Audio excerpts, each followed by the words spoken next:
जो हमें प्राप्त हुआ है बहुत बड़ी बात है। राधा नाम, राधा धाम और राधा चरण उपासना ऐसी करुणामयी स्वामिनी है कि एक दो अपराध के अनंत अपराध बन जाएं, पर उस उपासक के हृदय में ये बात है कि मेरी लाडली जो, तो सच्ची मानिए उसकी किंचन मात्र दुर्गति नहीं होगी। प्रभु अधीन है हमारी श्री जी के, जाके अधीन सदाई सामरो, या ब्रज को शिरताज हमारे माई श्यामा जू को राज।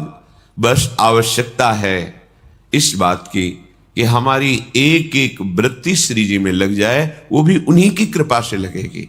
पर आपको जो उपासना मिली है, जो नाम मिला है, इसमें हमारी प्रयास की जरूरत है। हम प्रयास पूर्वक जितनी हम में ऊर्जा शक्ति है, सुख मिले ना मिले, हमें उपासना मार्ग में आगे बढ़ना है। खूब नाम जप करना है, नाम कीर्तन करना है, वाणी गायन करना है, वाणी श्रवण करना है, और जितने भी सांसारिक व्यवहारिक परमार्थिक कार्य हैं वो सब प्रियालाल के चरणों में समर्पित करना है। इससे एक दिव्य भाव आएगा आपके हृदय में। ये भाव कहने सुनने का नहीं, ये हृदय में होता है। प्रियालाल मेरे, मैं प्रियालाल का, कोई मेरा नहीं, मैं किसी का नहीं, ये अंतर की स्थिति में आता है।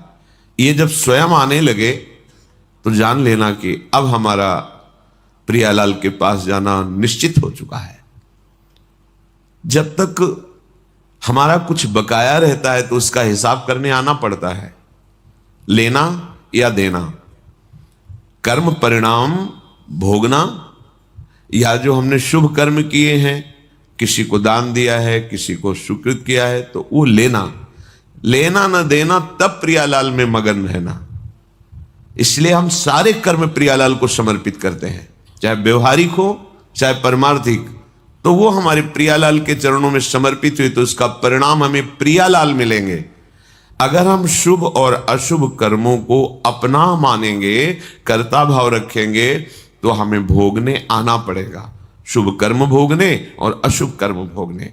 इसीलिए उपासना में सबसे महामहिम भाव प्रकट होता है उपासक के हृदय में कि मेरा कोई नहीं। कोई नहीं मतलब शरीर भी मेरा नहीं, कर्म भी मेरा नहीं, सामग्री भी मेरी नहीं, पूरे जगत में कोई मेरा नहीं, केवल प्रियालाल।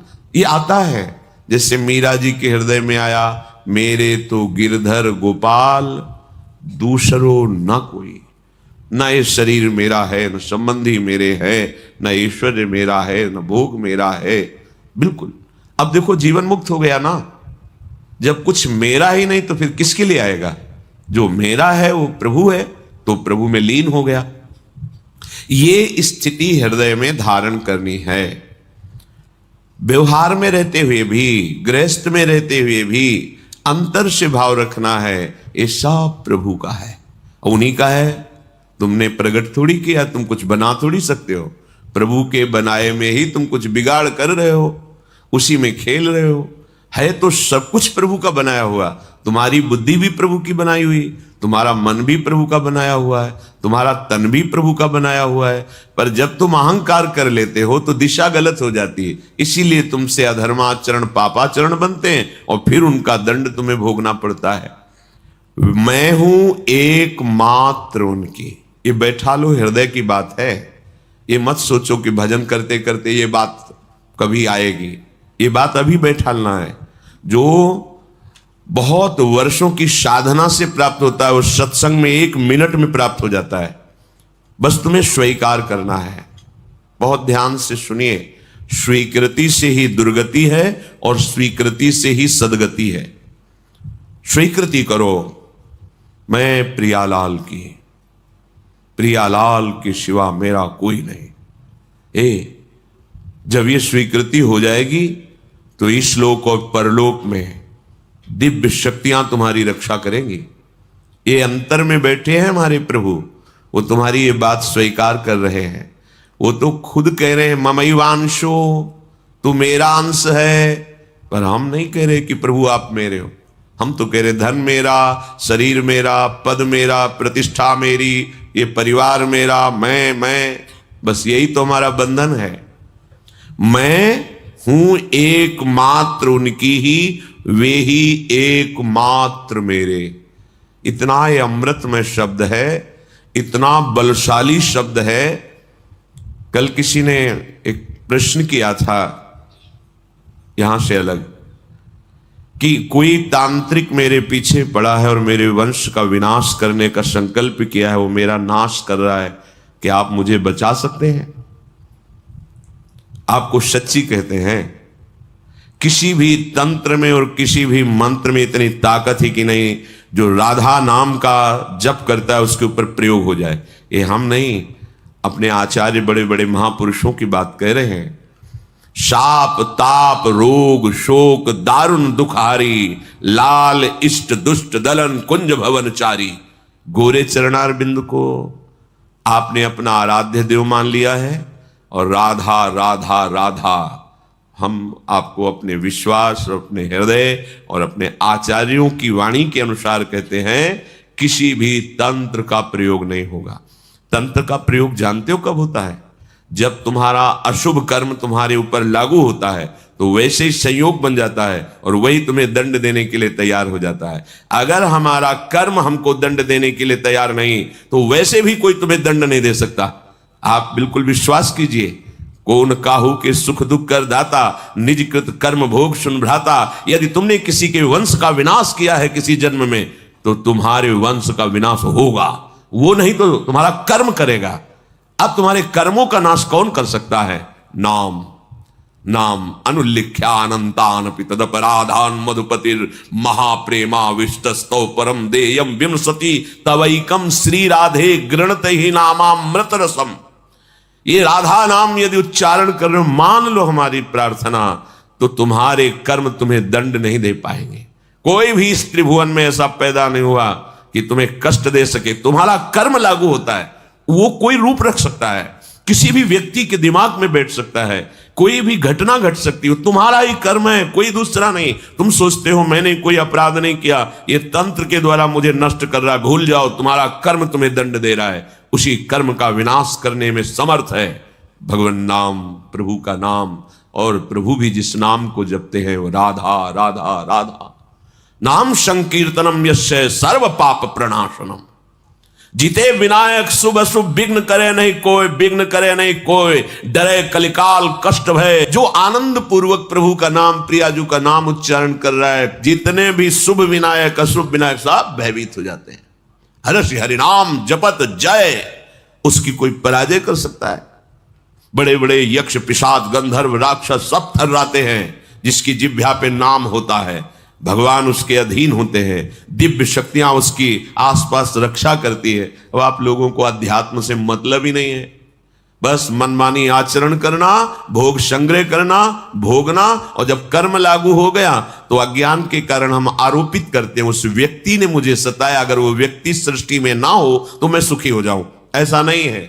तुम्हारा कर्म दूसरे रूप में आकर के दंड दे दे। वो बहुत रूप धारण कर सकता है, किसी व्यक्ति का, किसी अस्त्र का, किसी घटना का, किसी रोग का। इसलिए आप हमारी प्रार्थना मानिए। पहले ये छोड़िए कि तुम्हें कोई कष्ट दे सकता है या दे रहा है, वो तुम्हारा कर्म ही है, किसी भी रूप में आ सकता है। कई बार सुनाया कि एक गौतमी नाम की बहुत बड़ी तपस्विनी थी, उनके एक ही पुत्र था, उसको सर्प ने काट खाया, मर गया। तो वहां के कुल भील उठा करके लाए और कहा, हे देवी आपके पुत्र को काले सर्प ने काट लिया और वो मर गया। वो बहुत क्रोधित हुई और उनका आज हम सर्पों को ही भस्म कर देंगे। आकर्षण किया तो सर्प सामने उपस्थित हुआ, मैं तुम्हें दंड दूंगी, तुमने हमारे पुत्र को क्यों डसा? तो उनका, आप तपस्विनी हो, आप ऐसा कर सकती हो, पर मेरी प्रार्थना सुन लीजिए। मैं बिल्कुल अपने वश में नहीं था, मेरे ऊपर मृत्यु सवार थी इस बालक की, और उस मृत्यु ने मुझे विवश करके कटवाया है। बात समझ में आई? हाँ, ठीक बात कह रहा है। मृत्यु का आकर्षण किया, मृत्यु सामने उपस्थित हुई मूर्तिमान, कहा मैं अपने तपोबल से तुम्हें भस्म कर दूंगी। तुमने सांप को प्रेरित किया और सांप ने मेरे पुत्र को डसा और मर गया। तो उनका, क्षमा कीजिएगा, मेरा कोई दोष नहीं, मुझे काल ने प्रेरित किया। काल से प्रेरित होने के कारण मैं मृत्यु सर्प के ऊपर अपना सामर्थ्य करके उसे वशीभूत करके उसे कटवाया और वो मर गया। हाँ, ये बात सही है। काल का आकर्षण किया, काल भगवान उपस्थित हुए, आपने मेरे पुत्र को क्यों मरवाया? तो उनका तुम्हारे पुत्र के कर्म से मैं प्रेरित था। काल किससे प्रेरित? तुम्हारे कर्म से। अर्थात तुम्हारे पुत्र के पूर्व कर्म से काल प्रेरित होकर काल ने मृत्यु को, मृत्यु ने सर्प को, और सर्प ने डस लिया। तो जब हम विवेक से मूल में पहुंचते हैं तो हमारा कर्म ही हमको दंड दे रहा है, कोई दूसरा नहीं।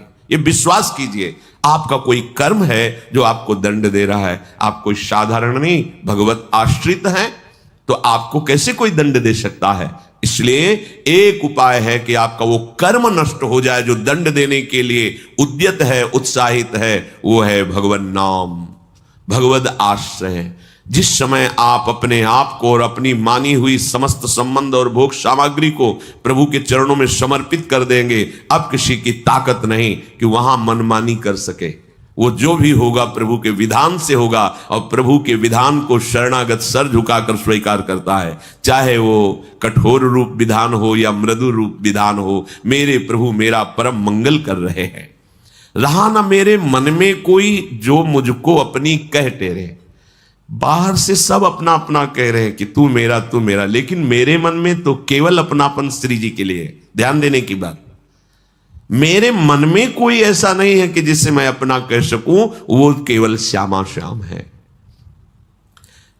मेरा सभी से अपनापन उठकर श्री जी के चरणों में समर्पित, यही तो उपासना का लक्ष्य है। जननी जनक बंधु सुत दारा, तन धन धाम सुहृद परिवारा, सबकी ममता ताग बटोरी, मम पद मन ही बांध बर डोरी। आहा, उपासना का रंग चढ़ा और हृदय में आ गया कि इसी भांति उठ गया सभी पर से अब मेरा अधिकार।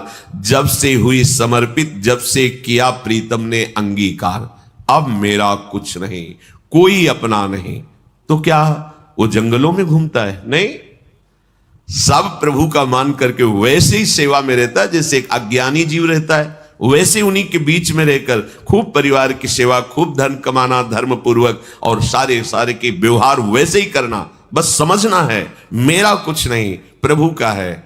प्रभु के भवनाथ सकल संपदा तुम्हारी, मैं सेवक समेत सुत नारी। बहुत सुंदर उपासना।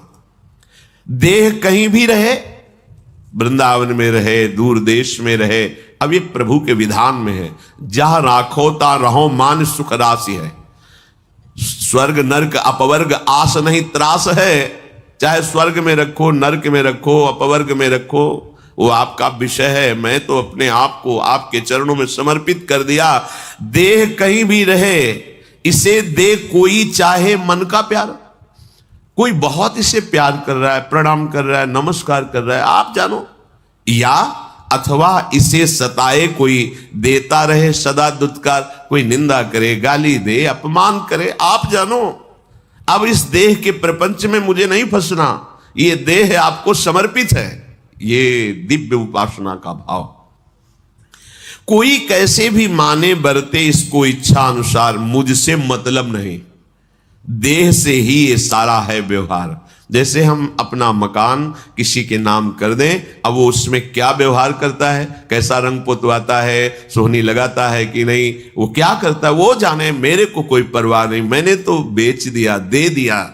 ऐसे ही जैसे रूप लाल हित हाथ बिकानी, अब तो श्यामाजू की चरण दासता के लिए मैं बिक गया, उनका हो गया। मेरा तन, मेरा मन, मेरा प्राण श्री जी का।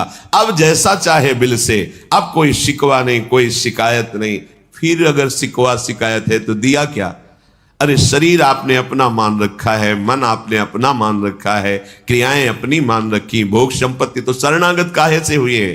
तनुवांग मनोभिर्मलई सोहम तवाश्रिता, शरीर मन वाणी सब अपने प्रभु को समर्पित। अब जो हो आप जानो, आप हमारे तो सिर्फ आप हो, न कोई कर्म हमारा है, न कोई व्यक्ति हमारा है, न कोई वस्तु हमारी है। अजात पक्ष एवं मातरम खगा, कितना आनंद का विषय पर हम समझ नहीं पा रहे, हम समझ नहीं पा रहे। भगवत प्राप्ति इसी से होती है, क्रियाओं से नहीं, इसी से। अपने आप को समर्पित कर दिया। अब जो भी हो रहा है मेरे नाथ करवा रहे, तो पापाचरण भी होगा नहीं। जहां सूर्य होता है अंधकार नहीं होता, जहां राम तहां काम नहीं, जहां काम नहीं राम। ऐसे उपासक के हृदय में कामना ही नहीं रहती, और कामना ही पाप का मूल है। फिर पाप कैसे हो सकता है? प्रभु के चरणारविंद में समर्पित होते ही अंतःकरण दिव्य हो जाता है, प्राकृतिक नहीं रहता, वो दिव्य आनंद का भोग करता है। तो पार्थिव भोगों की कामना कौन करे। मैं तो बन सकती न किसी की अब ममता की वस्तु कभी, ना कोई मेरी ममता को चुरा सकता है और ना मैं किसी की ममता स्वीकार कर सकती हूं। जो उपासक को कोई प्यार करता है, ममता करता है, भाव रखता है, वो पोस्टमैन का काम करता है। उसकी ममता उठाकर युगल चरणारविंद में रख दी और युगल चरणारविंद की ममता को दृढ़ करने के लिए उनकी बात बता दी। श्री जी और वो जन और श्री जी, आप तो बस सेवक। हमें कोई प्यार करता है, हमें कोई नमस्कार करता है तो हमें नहीं, ये वस्तु श्री जी की है, ये श्री जी को कर रहा है, उसका हिसाब श्री जी देगी। इसे कोई मारता है, गाली देता है, अपमान करता है, कोई फर्क नहीं, श्री जी की है, श्री जी जाने। मैं तो बन सकती न किसी की ममता की अब वस्तु कभी मेरे तेरे के द्वंद्वात्मक नष्ट हुए संपर्क सभी, नष्ट हुए संपर्क सभी। आपके संपर्क का सीधा सूत्र केवल प्रियालाल से होना चाहिए। अपने तन मन प्राण के स्वामी प्रियालाल है। हम दूसरे से सहयोग या दूसरे से अपने दुख सुख की बात कभी नहीं, अपने दुख सुख की बात रही नहीं गई। अगर आपको ऐसा लगता है तो उन्हीं से कहो, जिनके तुम हो वही निपटा सकते हैं, दूसरे से नहीं। और कहने की जरूरत तब है जब आपको विश्वास नहीं है। यदि विश्वास है तो उन्हीं की वस्तु वो जान नहीं रहे क्या? जब वो जान रहे और सहाना चाहते हैं तो जोई जोई प्यारो करे, सोई मोई भावे, फिर शिकायत क्यों करें हम? मेरे तेरे का अब संबंध नहीं रह गया इस जगत से। वे मेरे, मैं उनकी, अब बस रहा एक ही यह संबंध। मेरी इज्जत, मेरी धन, मेरी गति, मेरी मति, मेरी श्यामाजू, भला कौन छू सकता है? हमारी श्यामाजू। कटे मोह ममता के सारे छोटे बड़े विविध विध बंध। जितनी ममता शक्ति संसार से थी स्वाभाविक नष्ट हो जाती। कटे मोह ममता के सारे, जितनी मोह ममता हम समेटना चाहते हैं हमसे नहीं समेट सकती।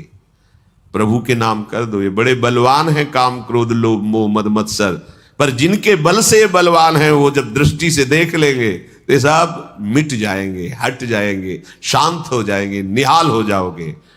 भगवत प्राप्ति का सीधा सरल सहज उपाय, अपने आप को जैसे भी हो अपिचित सुदुराचारो, जो भी तुमसे गलतियां हो गई अब चिंता न करो, प्रभु के आश्रय में हो जाओ। वो मंगल भवन ऐसा मंगल विधान करेंगे कि आपकी जय हो जाएगी, आप परम सुखी हो जाएंगे। चलते हैं महाभागवत पांडवों के पावन चरित्र का, जो समस्त मल पाप का नाश करके श्री कृष्ण चरणारविंद की प्रीति प्रदान करता है। प्रसंग चल रहा है भगवान के प्रिय सखा अर्जुन, भगवान व्यासदेव जी द्वारा प्राप्त प्रतिस्मृति विद्या के प्रभाव से युक्त होकर कैलाशपति भगवान महादेव जी की आराधना करके पाशुपतास्त्र प्राप्त किया, जो अत्यंत दुर्लभ है।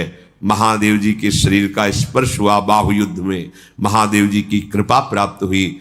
जब महादेव जी की कृपा प्राप्त हुई तो फिर वरुण देवता, कुबेर देवता, भगवान यम और साक्षात देवराज इंद्र, ये सब समीप प्रकट हो गए और कहा, जो श्री कृष्ण का शरणागत है, जिसे श्री कृष्ण अपना प्रिय मानते हैं, उसके लिए अब मेरे को कोई अदे नहीं। तुम्हें महादेव का पाशुपतास्त्र मिल गया है। तो वरुण देव ने कहा, ये मेरे पास है, त्रिभुवन में कोई ऐसा नहीं जो मेरे पास में बंधने के बाद सुरक्षित या जीवित रह सके। उनका मंत्र की पद्धति सिखाई, कैसे प्रयोग करना है, कैसे धारण करना है, कैसे उपसंहार करना है। भगवान यम ने कालदंड प्रदान किया पद्धति सहित, भगवान कुबेर ने अंतर्धान नाम की विद्या और अस्त्र प्रदान किया। भगवान देवराजेंद्र ने कहा, यहां नहीं, हम तुम्हें देवलोक में अमरावती में दिव्यास्त्रों का अभ्यास काफी दिन कराएंगे, बहुत से दिव्य